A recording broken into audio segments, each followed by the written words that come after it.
Good evening and a warm welcome to today's webinar.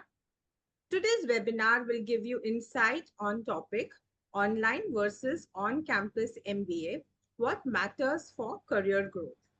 This webinar is hosted by Coursera and SPJMR's PGDM online program, which is an AICT approved 2-year master's level program, especially created for professionals seeking formal management education from top tier institute.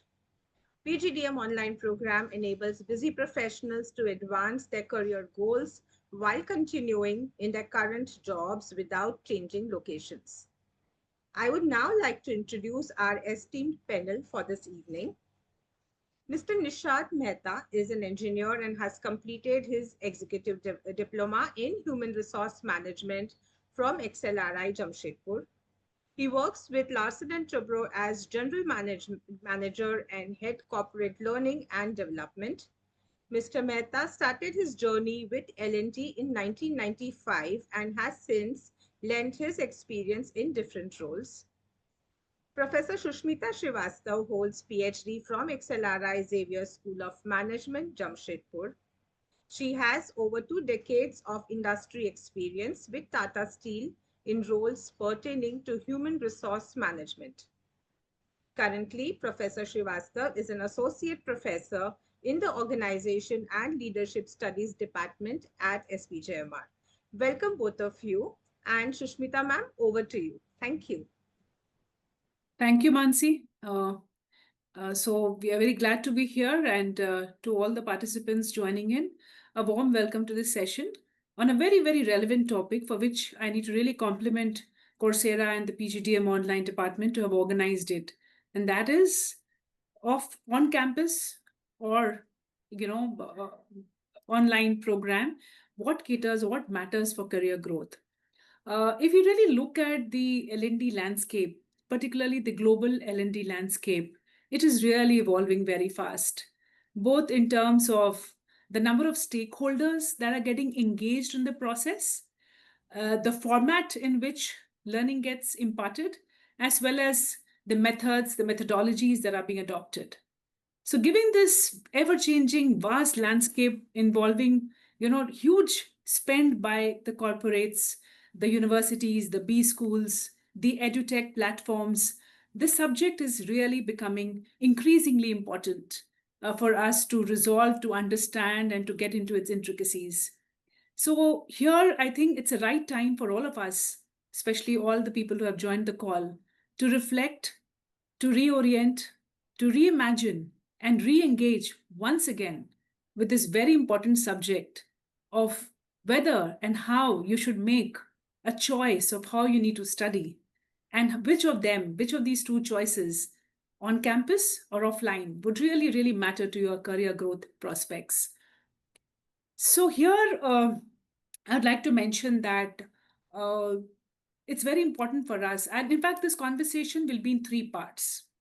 We'll first begin with understanding what is the employer's perception of how this function is evolving, and that too so rapidly in today's times. And for that, we have with us our guest, Mr.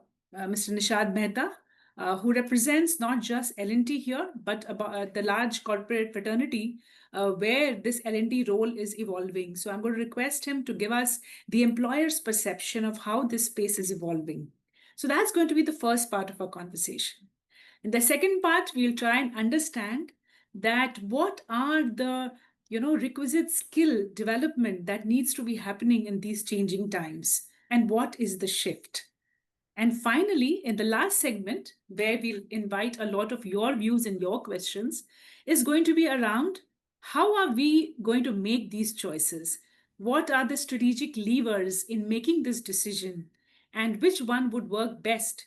What are the pros and cons? What are the options that you have? And which is going to work best in this current evolving, changing scenario?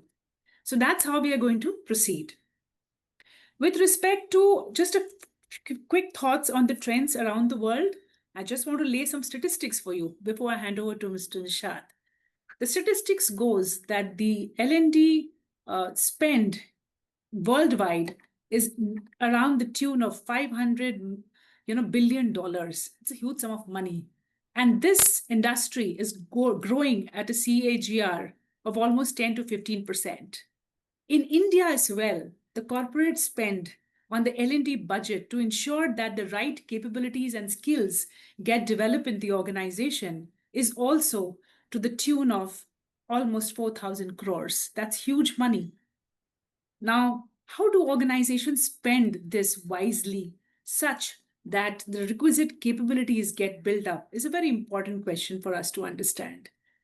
Post COVID, all of you are aware that almost 50 to 60% increase in enrollment happened for our online mode of learning, especially hybrid learning. We also have this entire industry which has sprung up lately, the edutech sector. That sector is also growing at almost 300 to 400%. Right? So, with all these changes, the digital surge that we are now observing, where every professional in industry is wanting to enhance their skill, whether it's through hybrid or online or any medium. So, this quest for learning is unbounded today. Given this context and the statistics that I shared, we would like to definitely understand that how is corporate India responding to this very important subject of reskilling, upskilling, building capabilities to meet the demands of the future. So may I request Mr. Nishad to take us through some of the trends, some of the priorities, some of the best practices, some of the impact and measurement that's really happening. So you might want to take us through the entire gamut. Over to you. Thank you, Professor Sushmita, and a good evening to all the attendees of today's webinar. Let me say good day because I believe there may be some participants who are not just from India, but across the globe. And you may be in a different time zone.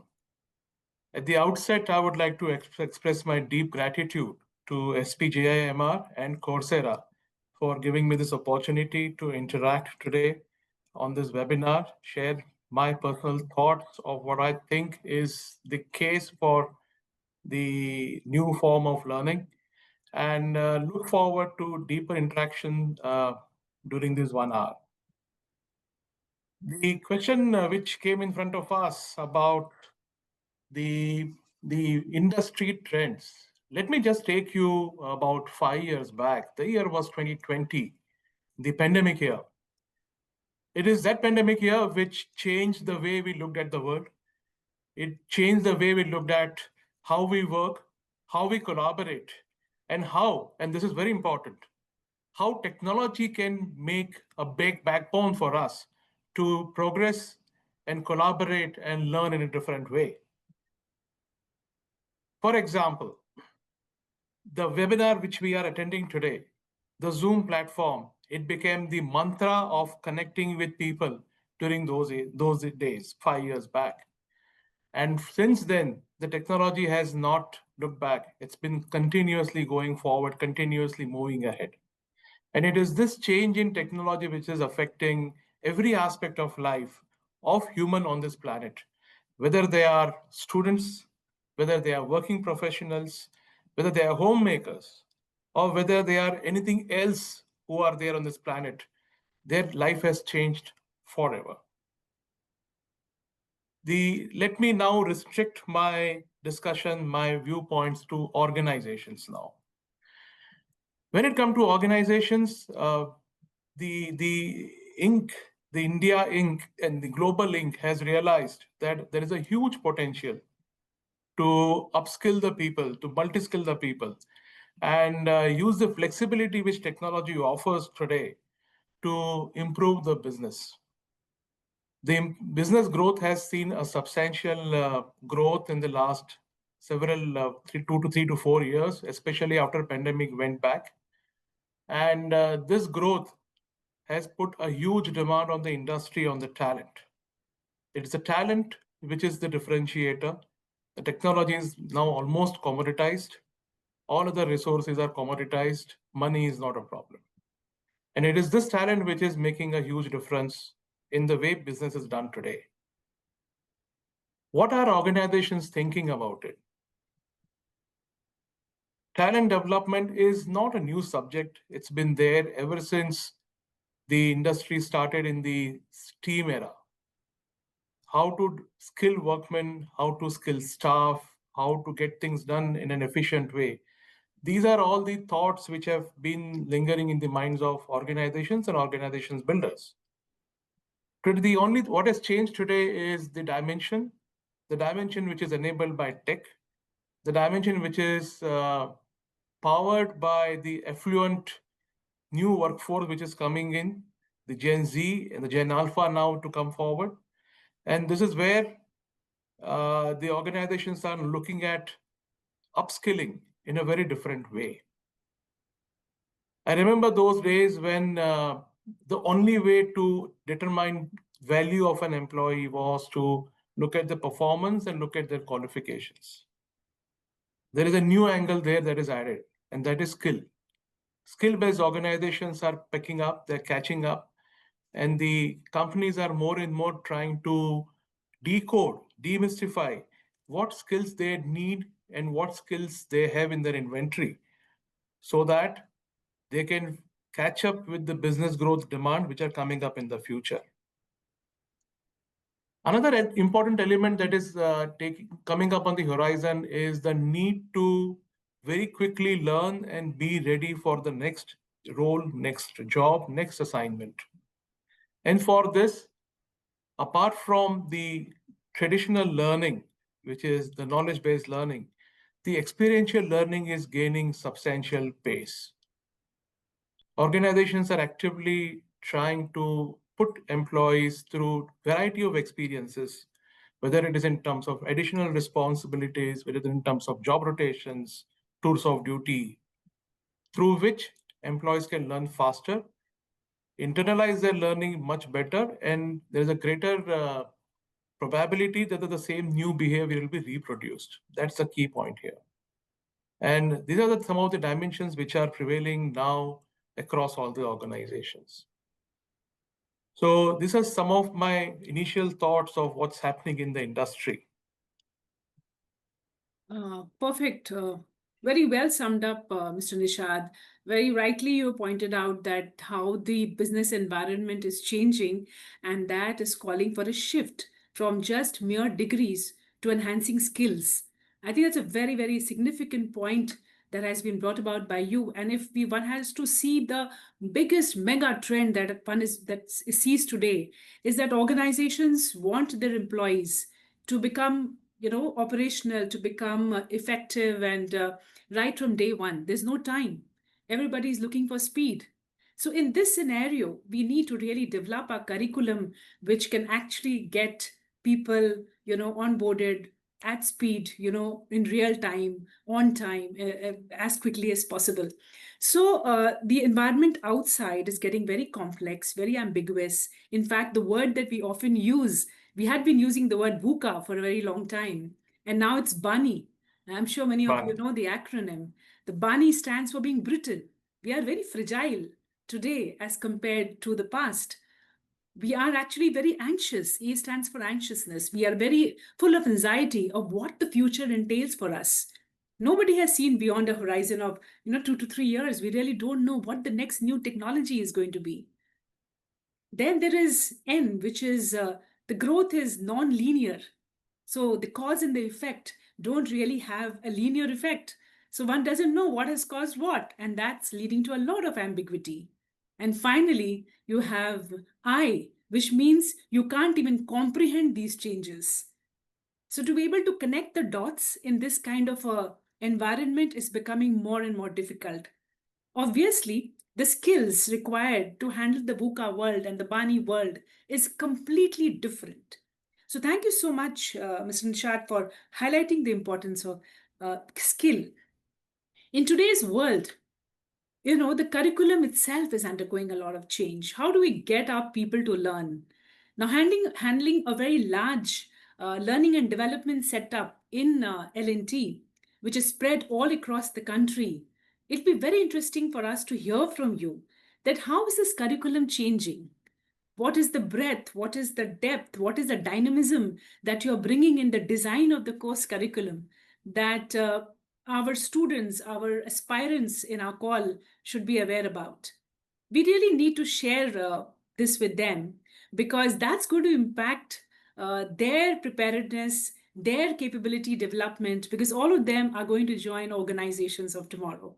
So maybe hear some thoughts on this from you, Mr. Nishad. Sure, Professor. Let me jog my memory. Let me jog my thoughts around this point. uh, when we look at the way we are building new capabilities, what are we looking at? The domain knowledge that's given, that is something which is the knowledge is already there. The students, when they join us as young trainees, young professionals, they graduate from the college, they already have, they come to a particular level. Whatever is the differential, we ensure that through our systematic orientation, they come at speed with the domain knowledge. What remains to be built is the professional expertise so that they can become independent as early as possible. And some of the specific new literacies, which are becoming more and more important in today's Pani world, the word term you use just now. What are those literacies? I'll use an acronym DHA: digital literacy, human literacy, and finally, of course, AI literacy. What are these literacies? And this is what we focus on. The digital literacy is the ability to think using digital modes of working, data-centered decision making, adaptability, flexibility, and the way to connect to people using digital modes is the digital literacy. On the other side of the same coin is the human literacy. What are these? Emotional intelligence, the depth of understanding the other people, the ability to think, have a critical thinking approach, having a free mind to be creative and be innovative, and a strong will to collaborate and succeed. These are some of the human skills which are extremely critical in today's remotely digitally connected world. And talking about the last couple of years, it's the AI which is catching up. Then that is the AI fluency. In this Bani world, in the world of ambiguity, in the world of where we do not know exactly how the new geopolitical situations are going to pan out, how do we keep ourselves focused on the results we want to achieve, the goals we want to target, we have targeted, and how do we leverage on the new bandwagon of AI to achieve those goals, eventually to serve our customer in the best way? These are some of the thoughts which are there not only in my organization, but they're across several organizations. I've been attending several conferences centered around people and people development. And the invariably, all the conferences are nowadays centered around how will the world look like in the new age AI-driven businesses. And let me share this, that those conferences don't talk about the technology of AI. No, that's for the technology people to deal with. It's the human angle of AI. How is it going to impact the people? How is it going to impact the workers, the employees? How is it going to impact the other stakeholders? How is it going to impact the families who are the employees' families? How is it going to impact the society? The way the technology is catching up, the way the newer opportunities are coming up, there is a strong need to think in a very fresh way of how do we look at work, how do we look at worker, and how do we leverage this opportunity to make the world better for everyone who are living here. So these are some of the thoughts, these are some of the points which keep coming. There are guardrails to be put there because every technology has two sides. So has AI, so has digital. We need to be watchful. You all know about the scams which are happening. There are scams which happen in public. There are something similar which scammers attempt inside the corporates also. So how do you prevent and protect the business from all such kind of risks? So these are some of the skills which we are right now thinking on and working at very actively to develop in our people. I think that's really well summed up. So, what you're really saying is there's so many kind of literacies that have to be brought about in people. And somebody rightly said, technology is not about product, it's about people. And if you look at the MBA curriculum, while there's going to be a lot of focus on spreadsheets and strategy and all the topics that's going to be covered, but the most important element that one cannot, ignore is your ability to develop self-awareness, to be able to understand people. And leadership development is a very important part of any MBA curriculum, because ultimately you're going to be dealing with a human being behind the machine, which Mr. Nishad very rightly kind of said. And you have to have guardrails, you need to be risk mindful of the risk that are involved and all of that. So how do you manage technology, and especially the risks of the digital that's making inroads? I think most of the MBA curriculum is getting, revamped and, reordered to include all these newer emerging technology trends, and how do we as humans need to respond? So clearly that's the focus. The other point that, we wanted to share and discuss is that, why do you want to do an MBA in the first place? That's a question I really want to ask, and an existential question. And all of you are MBA aspirants sitting all across the globe. And now, why would you want to do? So typically, research says there are three reasons why people aspire to do an MBA. It's called ATP. One, A stands for accelerating your career path. Many of you feel that your career has plateaued, you want to speed it up, you want to take up a higher role, but somehow that growth gets stunted or limited. Now that's one very important point why people think that this MBA is going to be something that will accelerate your career growth. That is a very important point, because as I said, if you master the skills of leadership growth, leadership development, if you master the empathy, the connection, which Mr. Nishad said, there are high chances that you're going to succeed with managing people. And that's very critical for your growth in the organization. So one very critical reason why you should be attempting to do an MBA is the growth acceleration, the career growth aspects. The other one is transition. Many of you, I'm sure, sitting in our webinar today might be thinking that, what should I do? Is it the right time to take an MBA course? Will it help me transition to another role, which I really want to be in? So career shift is a very important goal of an MBA program. And if I look at data across the globe, case studies have actually stated that how a management degree is actually enabling people to make the right career shift.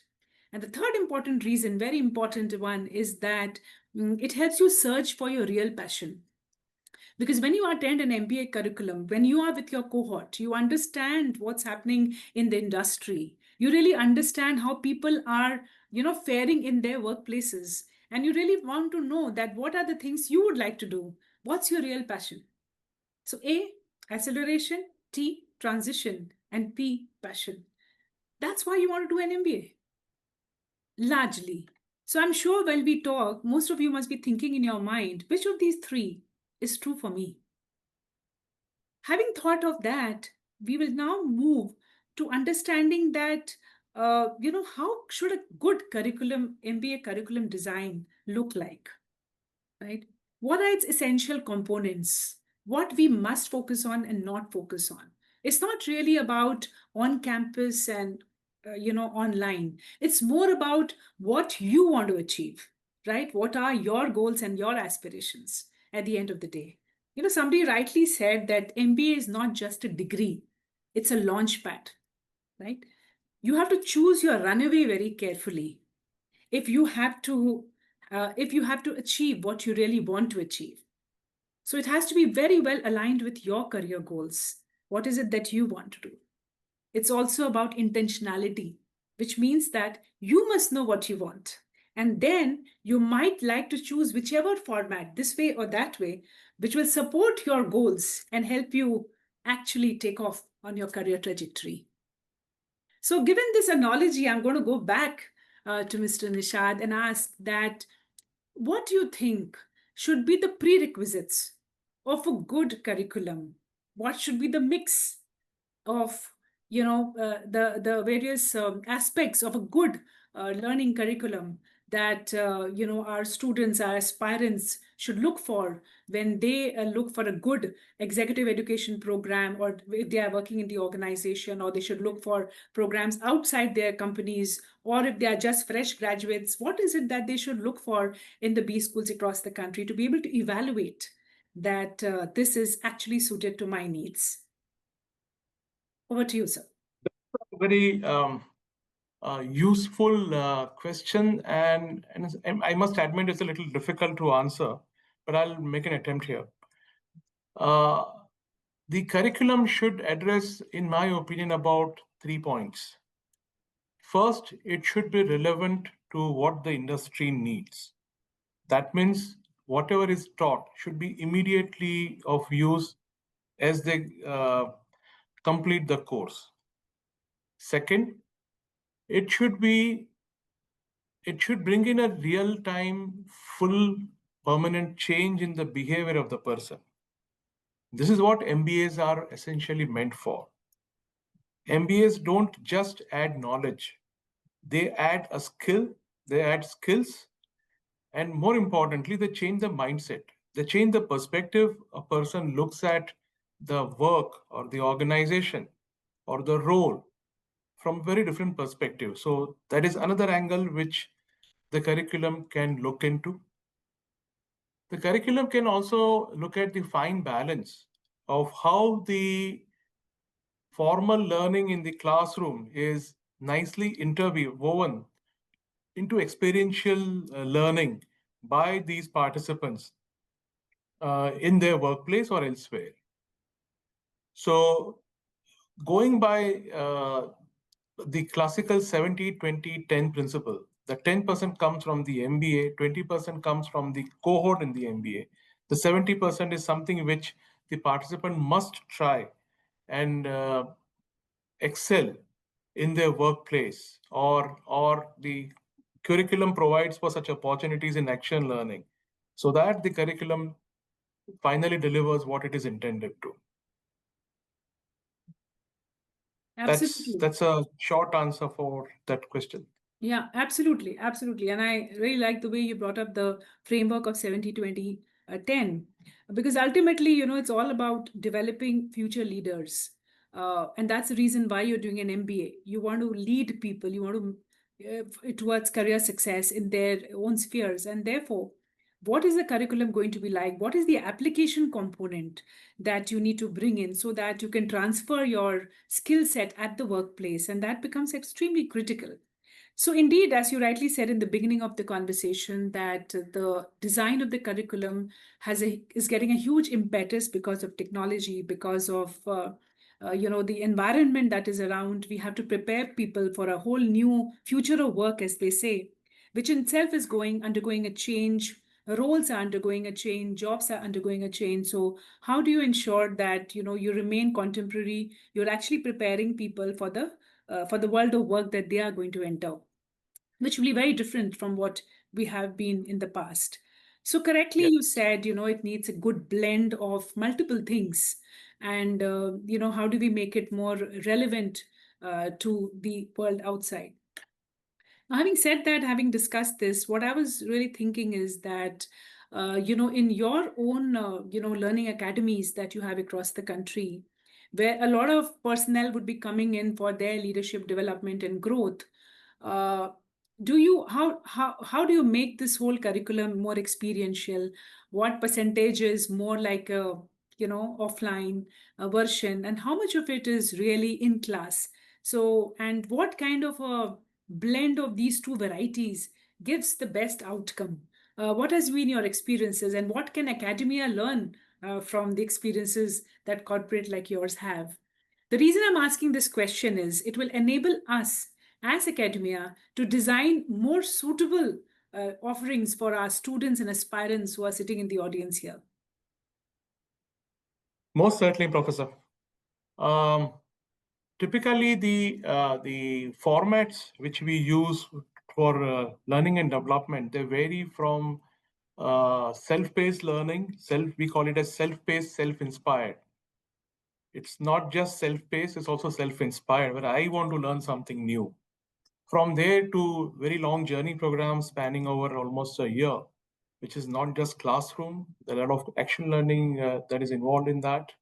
There are degrees of coaching which goes into it, and a significant portion of peer learning to group coaching and the classroom interactions. How do we do that? We put our employees through best of the training which we have on hand. We have some of the very prominent types with some of the best V schools and best technology schools across the globe.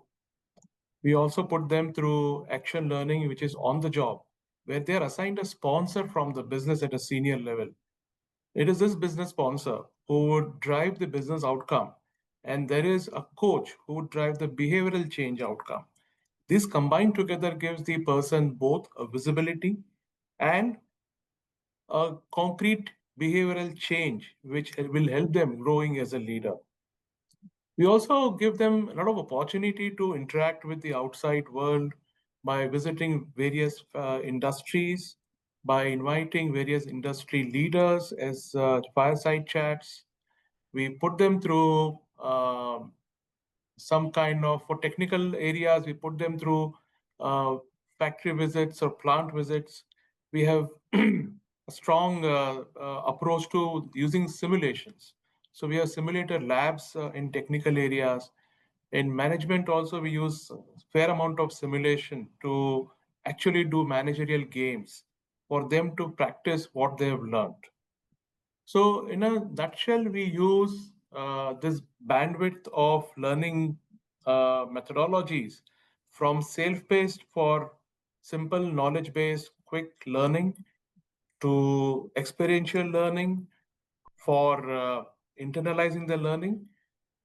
We use coaching for making very significant mindset shifts. And of course, the traditional classroom learning for bringing in the change in their skills, their knowledge base. It's a complex journey. The pedagogy is decided carefully. The sequence in which a participant experiences the learning, that is carefully crafted, which is done in house as well as with our industry partners. And the best of the faculties, they work with our employees to ensure that they are continuously upskilled.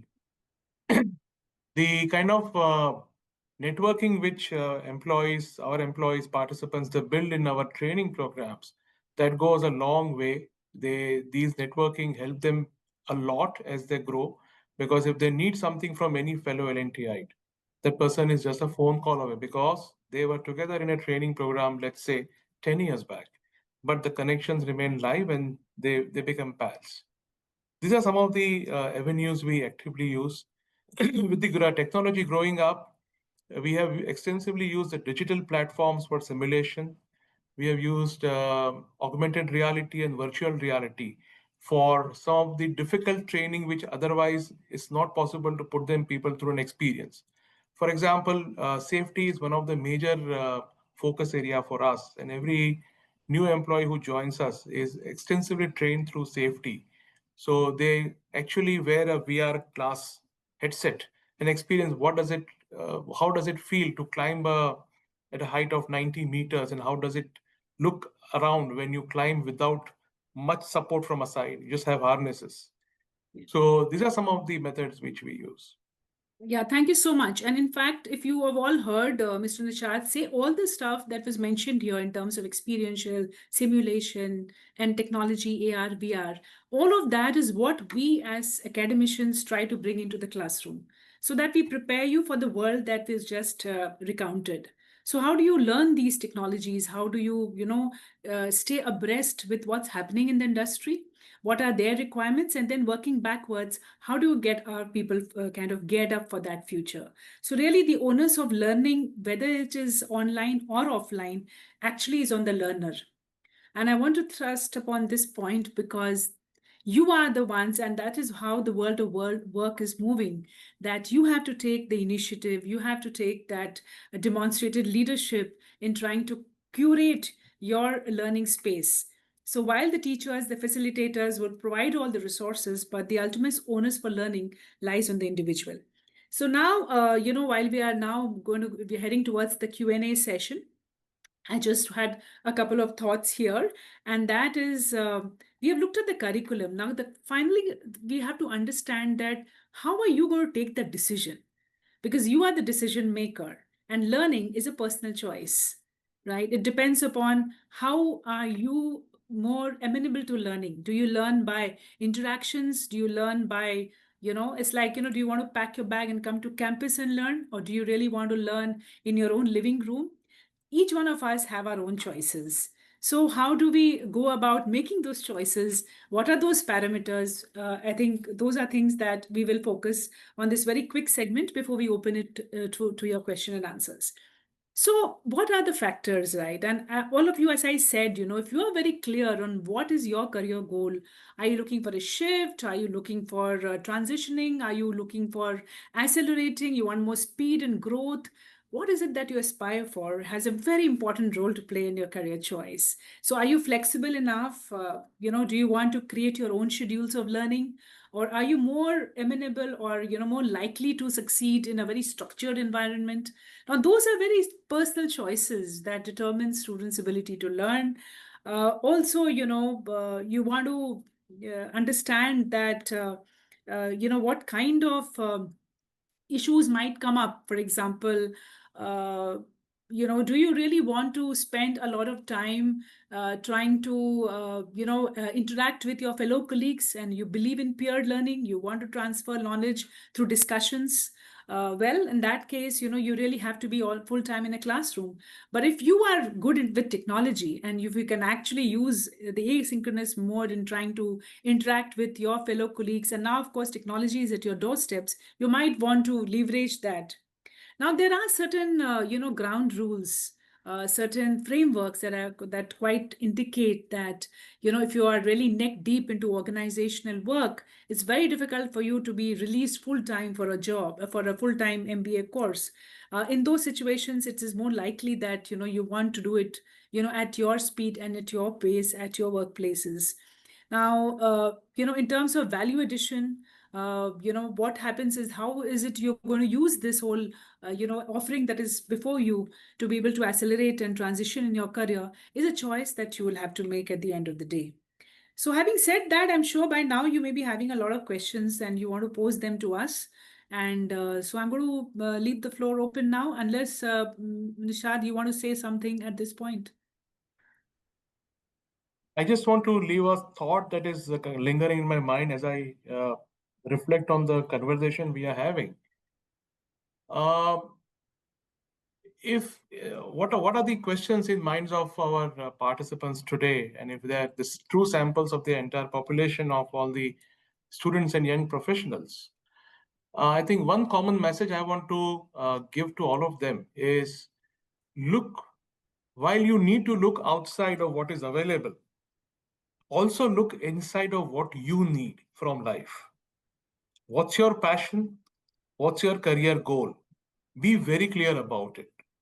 Because the decision which you make today, whether you go for a full-time MBA or a part-time MBA or go for any other qualification, it's an irreversible decision, and you'll be investing a lot in terms of time, efforts, and also money. So look within you of what you need, what you want, and then go for it.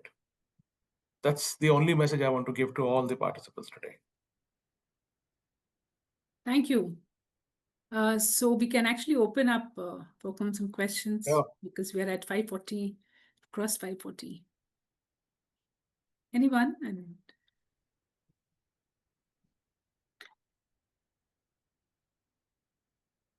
should we look at the questions, or will somebody help us? So Lijo Sunny has a question. Is the online PGDM equivalent to the MBA degree?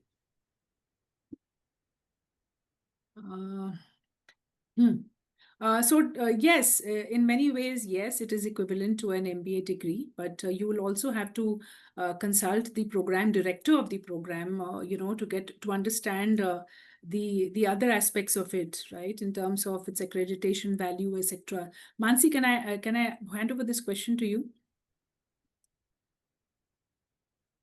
Yes, ma'am. I'm reading the question here where Lijo's asking, is online PGDM equivalent to MBA? Yes, it is very much equivalent.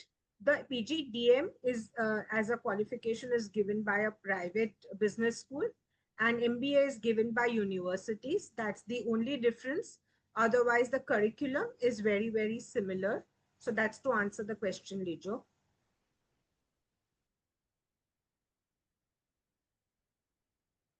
All right, we'll move to our next question. I think two of the similar questions are there. What are the main differences between the online MBA and the on-campus MBA? Yeah, actually, there's really no difference in terms of, the faculty are the same teaching in both the locations. In terms of the core curriculum, the design, everything is very similar. And we ensured that the value add provided to the students are also of an equitable level.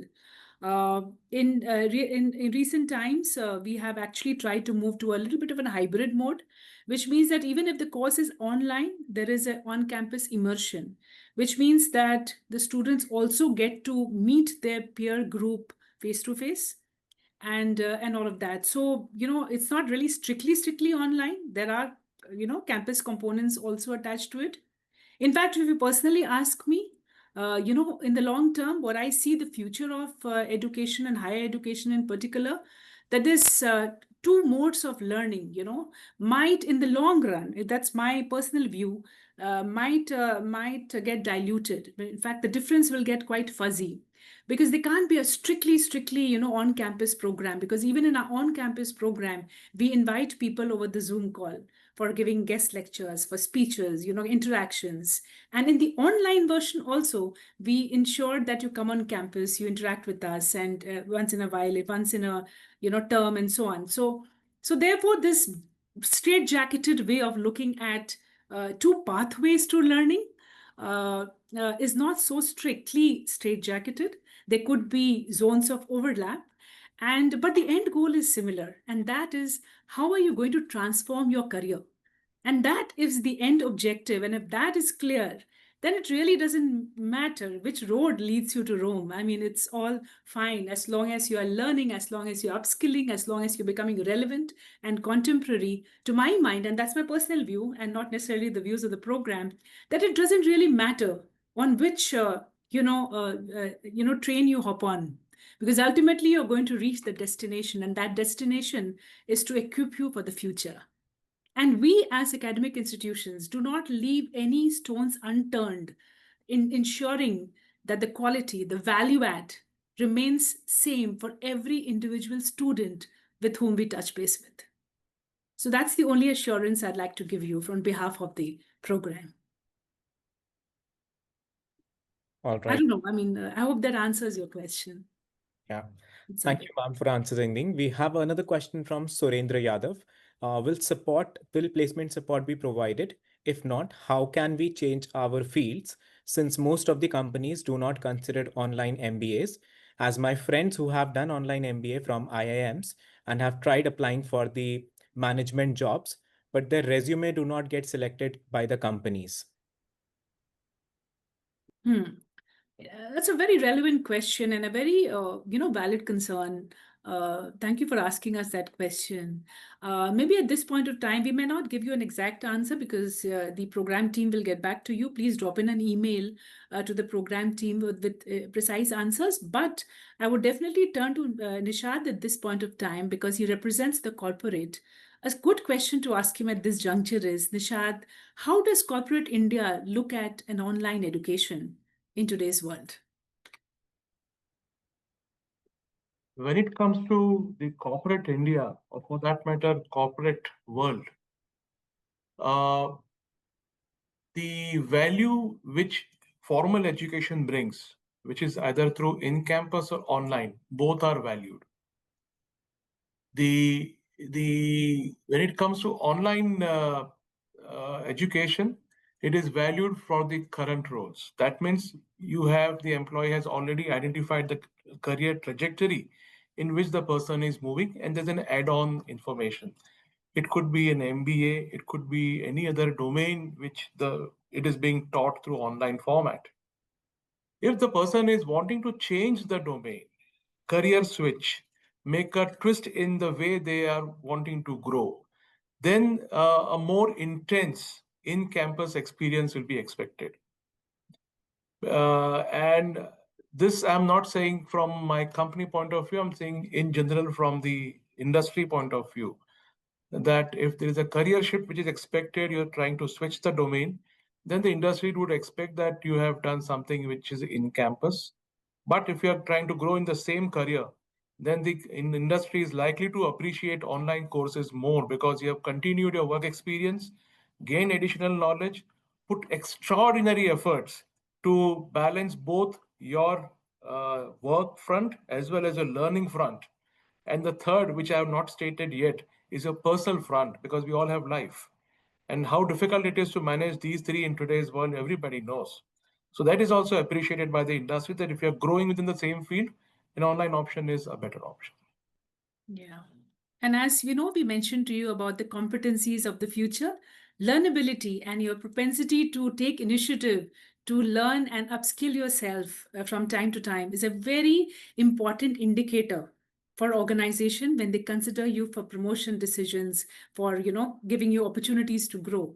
So therefore, irrespective of how you acquire that knowledge doesn't really matter, but how you're adding value to yourself to be able to deliver at work is more important. Thank you, sir. Thank you, ma'am. That was helpful.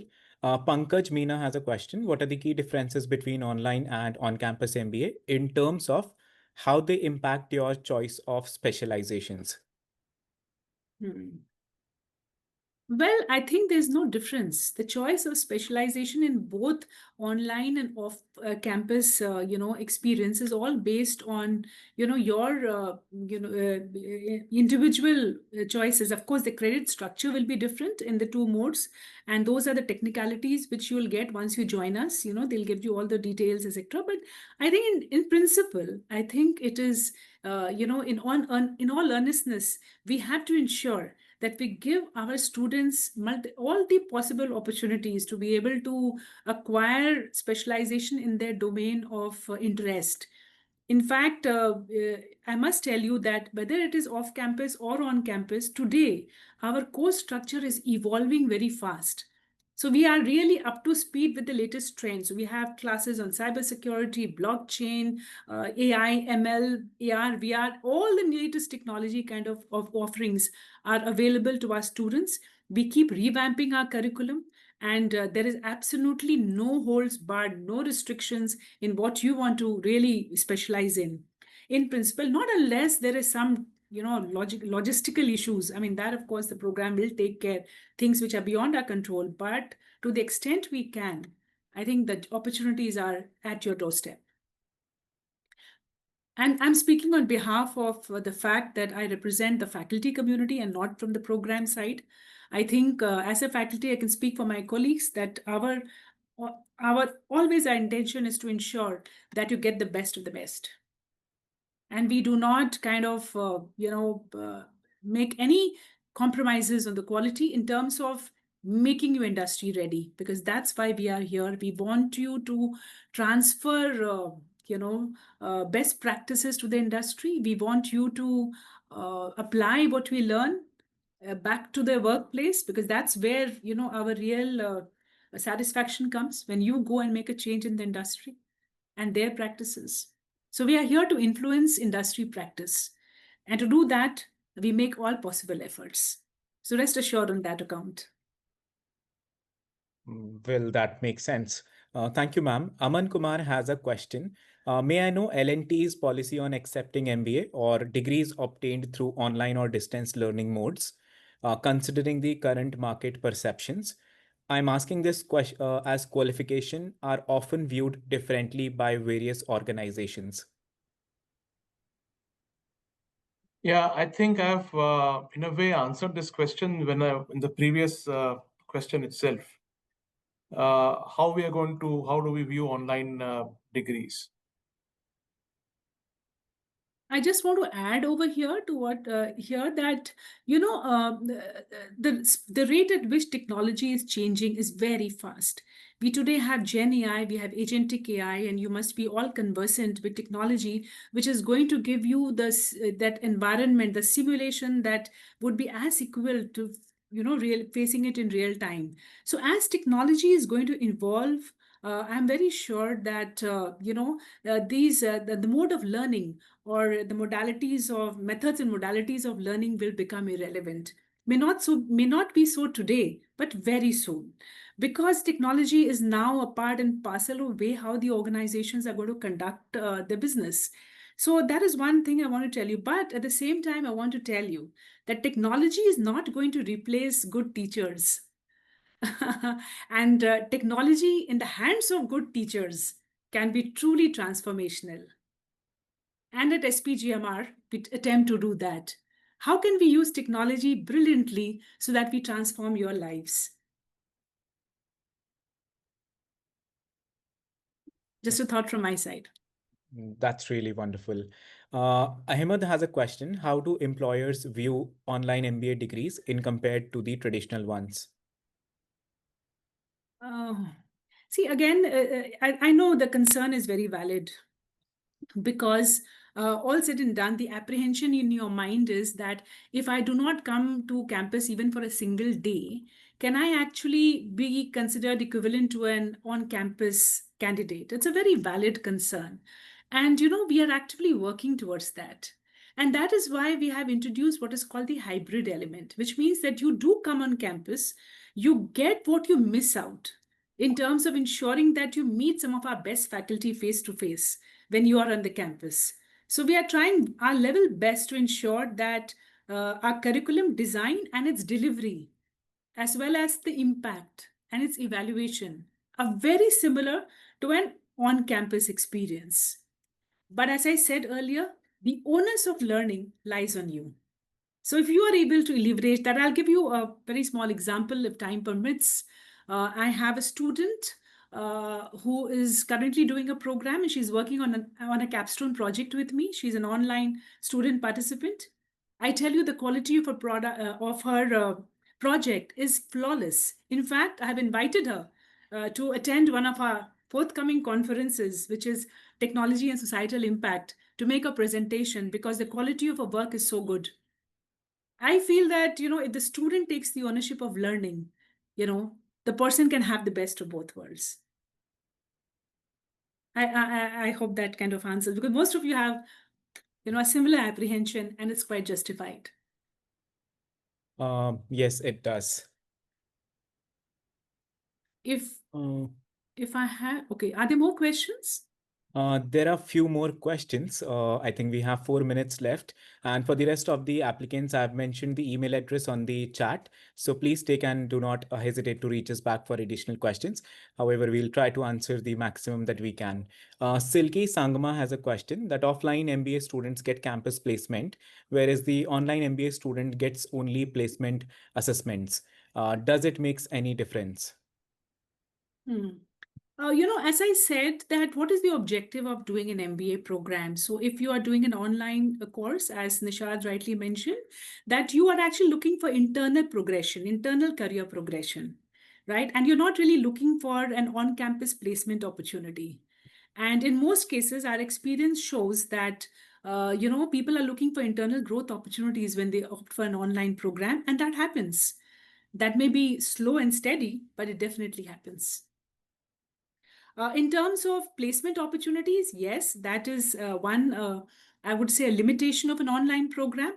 But if you really look at the objective or the goal for which you would pick up an online program, I suppose you'll do it more for your internal growth within the organization and not really look for a major career shift. You can look for a shift within the company from one role to another role, but if you're looking for an industry shift or a company shift, then as we mentioned earlier, it might be better to have an on-campus program. Got it. Indranil Das has a question. This question is for Mr. Nishad. How does industry look at the online MBA? Is it viewed at par with an online or a full-time degree?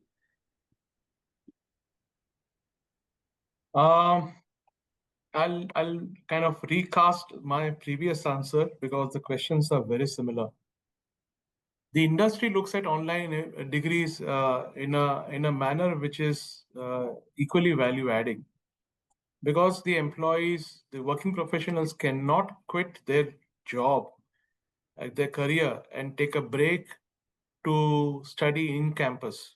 Hence, these online MBAs are going to be there.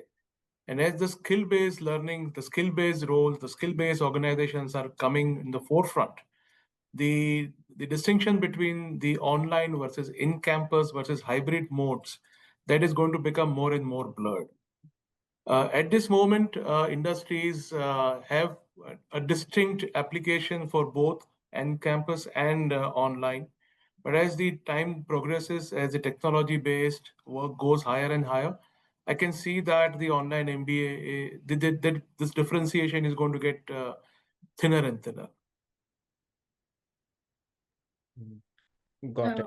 If I had about a minute, may I just add something to what has just been spoken? I know there are many questions and we would love to answer them, and I'm sure the program office will get back. But I had just a thought, and this is an interesting one. So there was a study recently done by one of the leading global B schools. And the study was that they actually tracked their MBA candidates 10 years, 20 years from the day they passed out, to see how they have grown in their career. And by the way, these are real answers by real people who have agreed to share whatever they have written there with all of you. And this is what the story tells. I'm going to share with you the case of one candidate, one MBA candidate from this B school. Her real name is Meera Sharma. And what happened was that in the first 10 years of her career, when she left the B school, was a time when she could not really progress. And although this school is the world's best B school, number one or number two maybe, but for 10 years she had to really struggle. She could not find a growth that was commensurate with her qualification. It's a different matter. She was a woman. She got married. She had 2 kids. In those 10 years, she had difficulty managing the work-life aspects and all of that. It was really very challenging. But after 10 years, her company got bought out by another big player. And she was asked to relocate to another city. It was very difficult, but she took the plunge. And now here comes her ability to take charge of her career, her ability to learn and grow. She moved to another city, and there she did extremely well. The next 10 years of her career was a time when she actually becomes the CEO of this organization and does extremely well. So what I'm really trying to bring out, and through these very important cases that have been documented by this B school as to what happens to MBA graduates, it's very evident that you have to take charge of your career. It is very important. You will, since most of your questions were organization specific, that what are you going to do in terms of recognizing what I have done? Well, it's just the other way around. How are you going to take charge? And it requires career resilience. It requires you to be able to stay put, show initiative, demonstrate those relevant competencies which we mentioned to you in this webinar. And that is actually going to make you succeed. So really, I think it's a question of changing your perspective towards the MBA. It is more than a degree. It's more about behaviors. It's more about leadership development. And I said, it's a launch pad into the future. How do you want to launch yourself? Is choosing the right runway. It's about taking your career to the right goals. If somebody said, is your career ladder on the right wall? I think that is very important. Are your goals clear enough? If your goals are clear and if you're passionate about it, you are definitely going to achieve whatever you want to achieve in life. So these are 2 bits from my side. I hope this helped. This all made very much sense. And as we come at the end of today's insightful webinar, I would like to extend a heartfelt thank you for our wonderful speakers, Mr. Nishant Mehta and Sushmita Srivastav, for your valuable contributions and engaging discussions. I thank you for everyone for their active participation and thoughtful questions. We hope that you found this session informative and valuable. For any other questions, feel free to reach out to the admissions team, and wish you all the best in your future endeavors. Have a great day. Thank you. I also personally enjoyed this conversation. Thank you very much and wish you all the best. Same here. Thank you very much and all the best. Thank you and good evening and goodbye. Goodbye.